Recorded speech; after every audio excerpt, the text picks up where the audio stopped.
like if it was Mortal Kombat 95, you can get obscure with it. You give me some fucking bricks or something, and I'm gonna know it. But if you give me a close up of Sonya's tits, I already know. Yeah. I already know.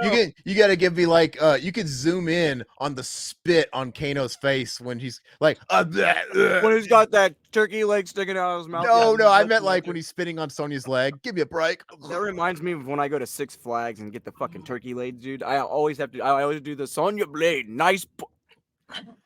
That's a fucking excellent somebody was commenting about that how disgusting it was watching Kano eat when we had that short, and I'm thinking perfect. I always thought perfect. I always thought that looked awesome. I wanted to eat that turkey leg. Kano was the fucking man right there. I've never seen a turkey leg look that good, and man. he was talking shit to Goro, like he didn't give a fuck. And I want to know where all this food comes from, and what is it still hot? Is he eating cold food? Is it leftovers? I think they probably just like always come out and serve. You know what I mean? Because they're standing there, right? One of my biggest questions about the Mortal Kombat 95 movie, by the way, I love that movie so much. I've always thought about like hypotheticals. Like, for example, I always think about where the fuck's Art? Like right now, like, before die, because they establish him at the beginning with Johnny, they meet each other, and then all of a sudden you see Johnny running into Sonya. There's no Art, and they Scorpion, Sub-Zero, deadliest to enemies, and then from there it's like Raiden and it's Liu Kang, Sonya, and then you don't see Art again until the Goro fight. And I'm thinking, look, if I met Art Lean, somebody I recognize, and I even say, hey man, I respect you, I saw you fight in London, you were great, listen, you can't fake those moves, right? Me and my brother used to always like pretend like they were in gay porn. Like, hey, I saw you fucking London. You're great. Listen, you can't fake those. Anyway, everything comes back to Mortal Kombat. On this anyway, listen. If you met somebody like that, if you're in a strange place and you're going on this strange journey and you meet someone that you have some kind of kinship with, why would you ditch him as soon as you fucking get on the boat? You're gonna hang out with that guy. Like, hey, let's. You know what I mean? Right? Yeah, it was really random. You're gonna stick together with that guy. Like, hey, let's figure out what. But I mean, a lot of them were going for a certain thing. It reminded me of like fucking, but apparently, Art Lean was all got a gift to get if they Art Lean was designed to be in that movie as an equal with the rest of them, and they cut him out. So, like, there was actually there was a scene that they cut with Shang Tsung in London talking about that fight. You saw him fight in London. You were great. They were going to show Shang Tsung recruiting Art Lean to the tournament, like he went to Hollywood, right, and like all that stuff, and so, which makes sense because they wanted you to act like he was part of the kinship in the group, and then make you really feel when he gets killed by Goro and raise the stakes. But really, you don't have. Yeah, he was really random. He was really just place out of nowhere, and that makes sense. But now we have this one guy we see at the beginning, and why don't they have him in any of the games? That's weird. Bootleg Charles Barkley. Yeah, let's put him in the game.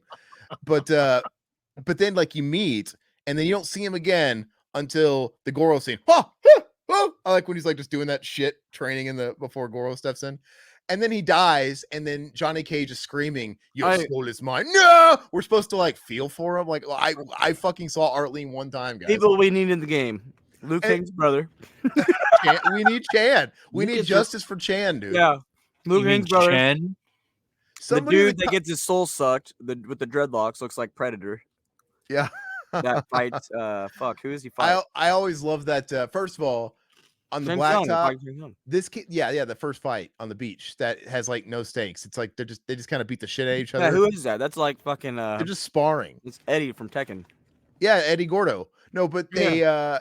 It's so funny because that movie came out in 1995 when Mortal Kombat was peaking in it was sort of a cross promotional tool for MK3 that was in the arcades at the same time, even down to like in the movies. They have Easter eggs in the movies, like during the reptile scene you see like the little versus screen fight codes carved into the wall of the set. It's really cool what they were doing. It's like it made you want to go see the movie more than once, and they would litter them in the credits. Anyway, kids would talk a lot of shit. We didn't know. You didn't know. It's like we didn't have the internet, and these games weren't.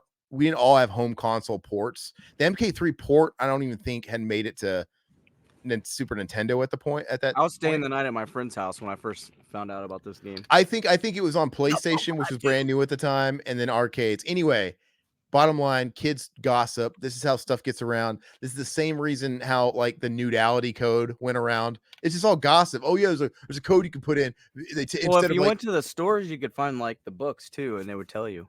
yeah, I not have a lot so of 'em. much, not so The much. frugality Though. thing was definitely like But later like on though. kids used to For say, Sega. instead of a fatality, instead of like blowing the kiss of death on you, Sonya Blade will just take her tits out and blow you or whatever. And it was a nudality. Like, what kind of fun? Like, finish me off that way anytime.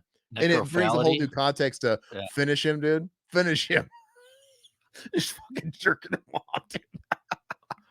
But and then his head pops. No, and that was obviously a lie. But anyway, going back to Eddie Gordo, that guy, a Rastafarian dude, some kid told me, and I believed him because I hadn't played Mortal Kombat 3 yet. He said, "Oh yeah, it's Nightwolf," because he made like a growl sound. And I'm like, okay, whatever. And like, are you the same fucking kid that told me Noob Saibot's name was Mr. Simpson? And I believed it. What the fuck? Yeah, he's like, yeah, this is Shadow Guy in MK2. He's hidden, and it was, and I didn't know it at the time. Smoke. And he's like, his Mr. And he just kept calling him Mr. Simpson. I'm like, oh, where's Mr. Simpson?